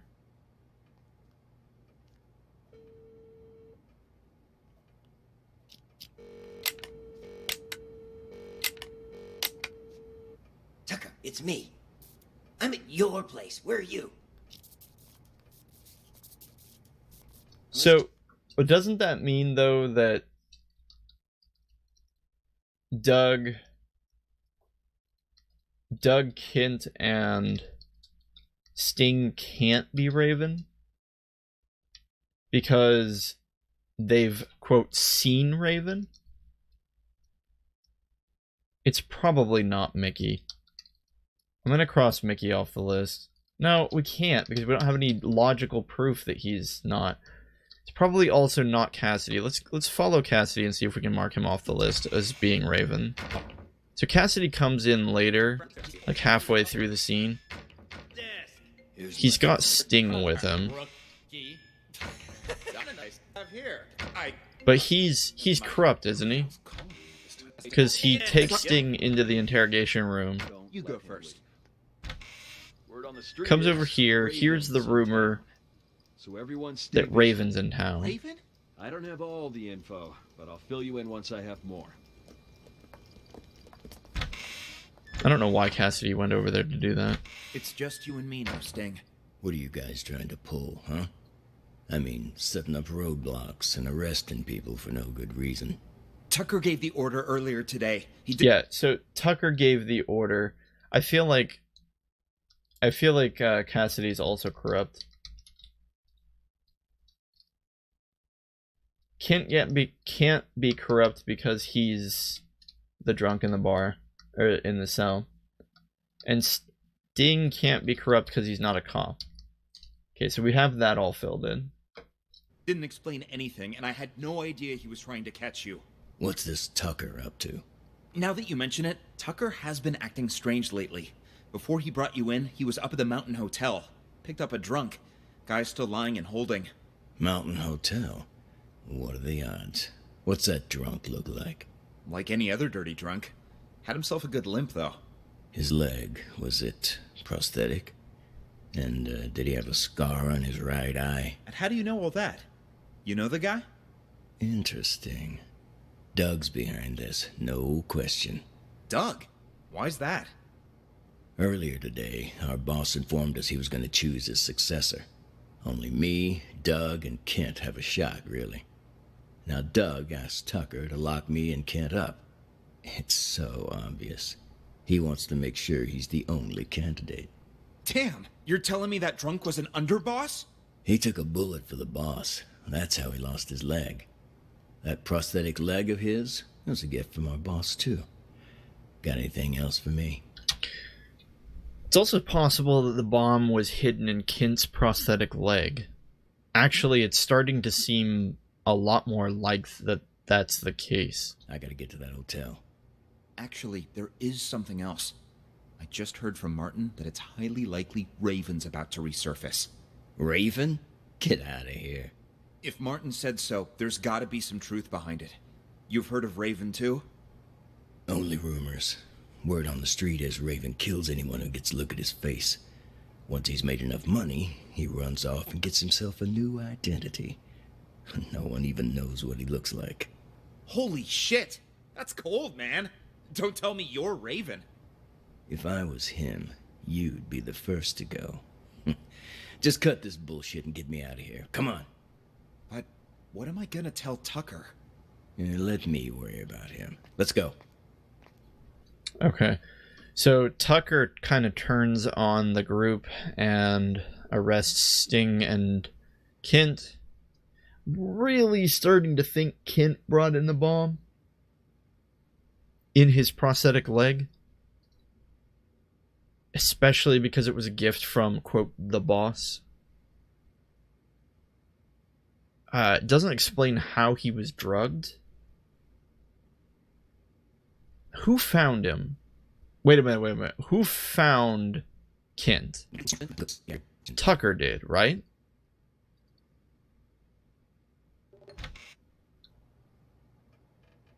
Please. Now. What the fuck are you doing here? That idiot Blade hit a cop car, and that buffoon Martin arrested us. He's just trying to give us a hard time. Martin's always been trouble. You think he heard something? I've got everything under control. Picked up Sting and Kent to clear the way for you to take over. Yeah, okay, so he says he picks up Sting and Kent. Who'd have thought, huh? All three of us in the same police station. Those two behave. I'm starting to think Tucker's Raven. It all makes sense, doesn't it? He made sure to bring in Kent and Sting and knew he'd be meeting with Doug. And he wanted to kill them all when they all got into the same place. Sting didn't even try to run. Sounds just like that old fox. Kent? Kent, he couldn't run even if he wanted to. What do you mean by that? I went to the Mountain Hotel earlier to case the place and found Kent in a VIP room. Sucker was already 3 sheets to the wind. Saw an opportunity, so I had him booked for public intoxication. No shit. Huh. Why'd Kent get there so early? You think the boss told him before the rest of us? I didn't see anyone else there. What's your boss look like? Ha! Nice try. Only us three have ever... But Tucker can't be Raven because Doug doesn't recognize him. seen our boss in the flesh. He likes to keep a low profile, you know? I wasn't trying to trick you. Just curious is all. Yeah, but something's off. I've seen Kent drink for years, yet I've never seen him drunk. Not even once. Looked pretty sauce to me. Didn't even wake up on the ride over. Must have had himself a whole bottle. Or 5. Yeah, it seems like Tucker is the one who drugged Kent. I guess that doesn't mean that Kent or Tucker is Raven, though. Especially because Doug doesn't recognize him.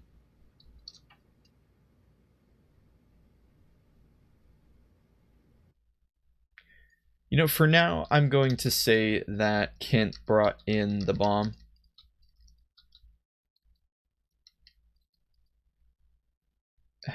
But I don't have any, again, we don't have any definitive proof. Okay, let's go line by line. Doug, who's Doug? Doug is... I don't have any notes on Doug. Can't keep anyone straight.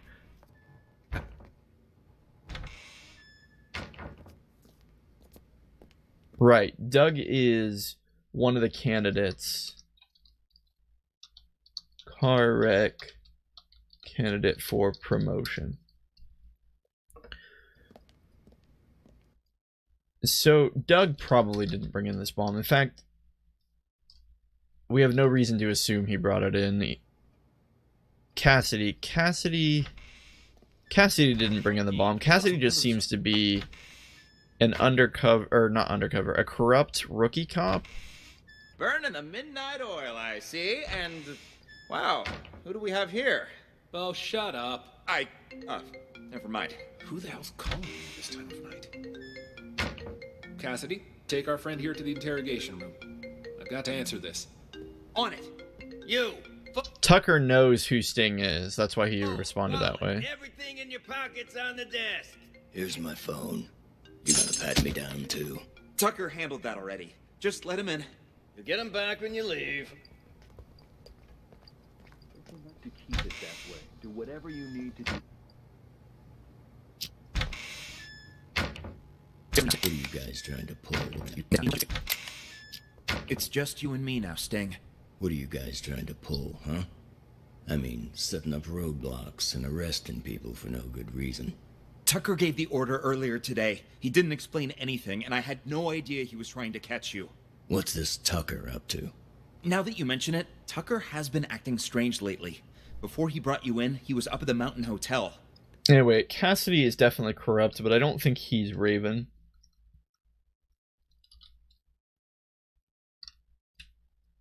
Picked up a drunk. Guy's still lying and holding. Mountain Hotel? What are the odds? What's that drunk look? I also don't think he's the one who brought in the bomb. He's also not undercover. Kent can't be undercover because he's not a cop, and Sting can't be undercover because he's not a cop. Whoops. We're starting to fill in all the blanks here. Okay. Did Sting bring in the bomb? We can't confirm or deny that. Did Tucker bring in the bomb? When does Tucker enter the scene? Right here. With Mickey. Oh, shut up. Never mind. He takes a call. He goes and talks with Doug. And then he leaves. I don't really have any reason to assume he brought the bomb. I really think Tucker didn't bring the bomb. Sting probably didn't bring the bomb. It's really just down to Dwight, Kent, or Sting. And I'm starting to really think that it's Kent with his prosthetic leg. And Raven has to either be... Wait a minute, it can't be Mickey. So Raven is Dwight. That doesn't seem right. But that's what the chart says, right? We've crossed off all other possibilities. So, is Dwight Raven? Theft case, huh? No can do. Your phone's evidence in an ongoing case. Actually, that makes a lot of sense, doesn't it? Isn't it Dwight's phone that triggers the bomb? And wouldn't Dwight be the one who wanted to kill the 3 eyewitnesses? Okay, I mean, I guess that's what we'll go with. Raven. Dwight is Raven. So, the only reason he's even here is because But they're mine. Mickey stole his phone. Right. What do I need to do? Who told you to come Not here? Mickey, Can't stay Chip stole his phone. An officer named Jessica. I need to go back to her. Officer Schrader, you working the night shift tonight? Well, what a surprise. I don't even have to bust you. You still end up here. What do you do then? He goes... He gets Excuse me, officer. Sorry. the form filled out by Jessica. He goes back to his desk. He picks up his 2 phones. Schrader, give this paper. Good evening, officer. He asks for direction to the bathroom. He goes to the bathroom.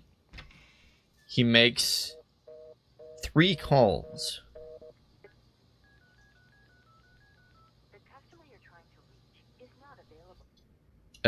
He tries to call Tucker? Is what we're assuming? Because he makes a call, but he doesn't get connected. Kent isn't receiving the call. No one else is receiving the call.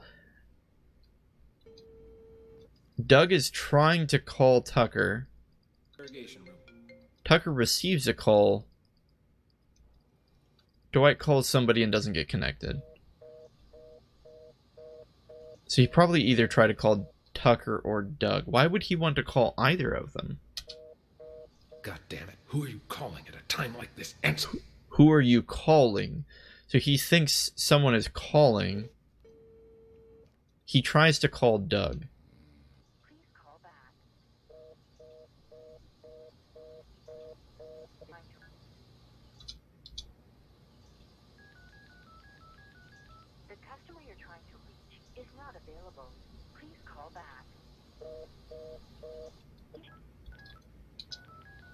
Okay, so we're gonna put a note here that Dwight calls Doug.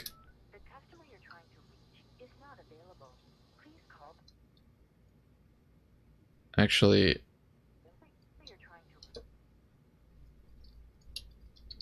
Dwight calls Doug, but he gets busy signal.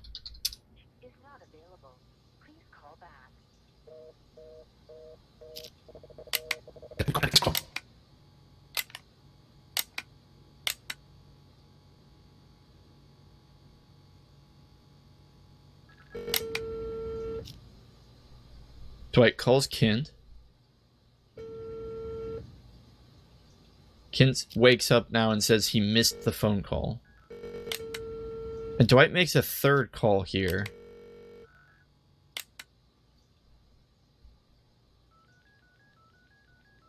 And he's trying to call Sting. That makes sense, doesn't it? Those are the 3 mob agents that know who Raven is. Doug, Kent, and Sting. Okay.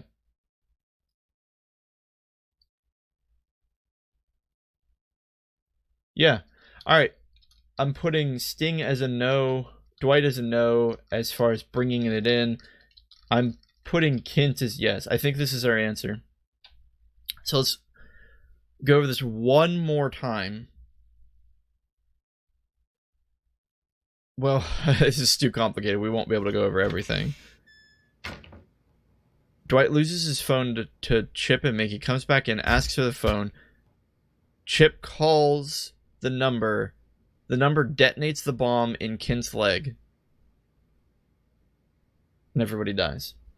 I think that's how it happened. Let's go over the notes. Just make sure we didn't miss anything.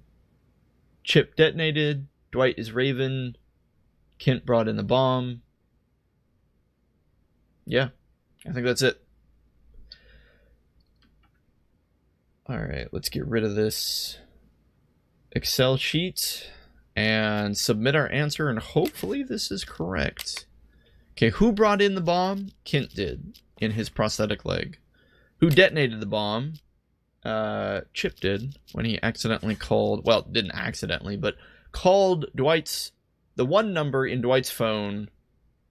I still don't understand, why did Dwight have two phones? That's the part I don't get. Why did he have two phones?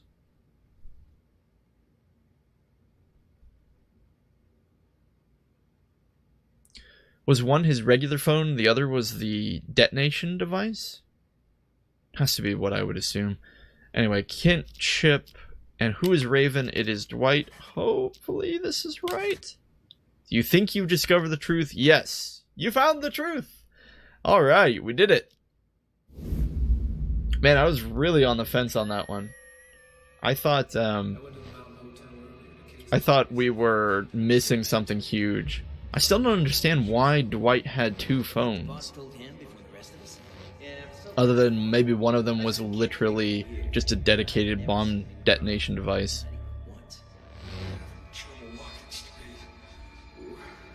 Yeah. Legs a bit heavier. Why didn't I recognize that? Okay, I didn't realize that that's what Kint said. Legs a bit heavier. That's funny. I totally missed that that clue. Yeah, so I guess Raven died there. His own plan backfired. I've got this. Huh. Here. He's only got one number saved. Who cares?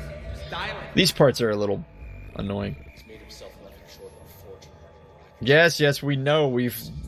The real issue with making these scenes last so long is that we've already watched this, all of this dialogue over and over. We don't... Seeing it again isn't interesting. Didn't realize that lady cop was standing there watching you. Yep, we know. We put it together. It's fine. You're just showing us everything we've already seen. Thank you. Although, admittedly, I missed the prosthetic leg being heavier. As odd that these situations seem to be full of coincidences? Not really. Sorry, I meant great job. I mean, life is a string of coincidences. You're progressing through these examples at a steady pace, but I knew you could crack them. Alright, on to the next one. Tell me, detective, do you enjoy the theater? No. Anyway, so we finished that chapter. That was quite a complicated one. I think it probably took me longer than most people would take. I get the feeling that, like I was being laboriously over-analytical, afraid that I would miss something, but at any rate, thank you for watching.